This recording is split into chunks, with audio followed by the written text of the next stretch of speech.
started, we first need to teach our dogs that putting their back feet on the target is a good thing. To do this, use a food lure to get your dog to walk forwards over the target. When their back feet are touching it, click and deliver the treat. Repeat this process a few times until your dog starts to automatically stop at the target.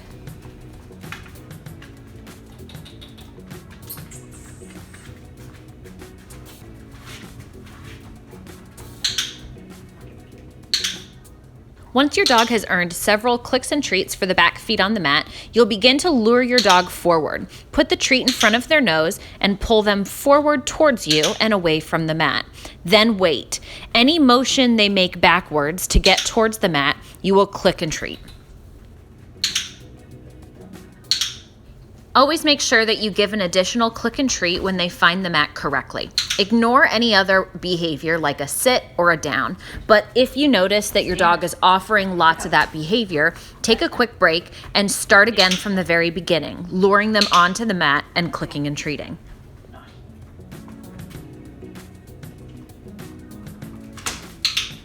As your dog starts to figure out what you want, you will notice that backing up is easier for them and they're not offering other behaviors.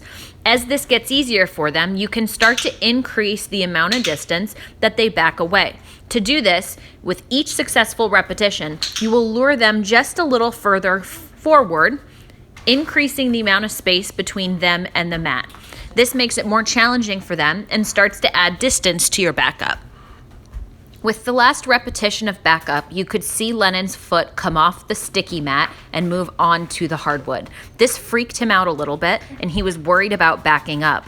This is why you see him offering a sit instead of moving backwards. If this happens to your dog, feel free to take a quick break, going back to the foundation, or even try to figure out a different environmental setup to help prevent this from happening. In general, when your dog offers a behavior that is not the behavior you want, you always want to make sure if they're tired, if they need a quick break, if they're worried about doing the behavior, and make sure that you've made it clear.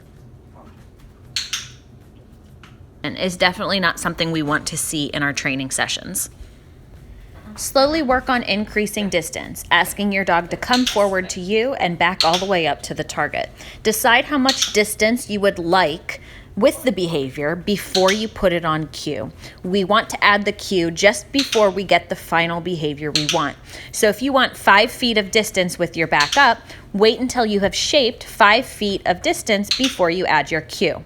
When you are ready to add your cue, the goal is to say the word just before they do the behavior. Lure or call your dog forward to you, then give your verbal back up, wait for your dog to complete the behavior, and click and treat.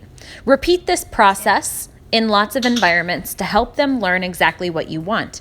After the behavior has been reinforced sufficiently, then you can remove the target that they back up to and click and treat the behavior. While you are working on teaching back up on cue, you can also work on teaching forward on cue.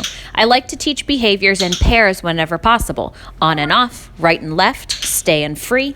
So here you can teach your dog how to walk forward while you are also rewarding them for walking backwards.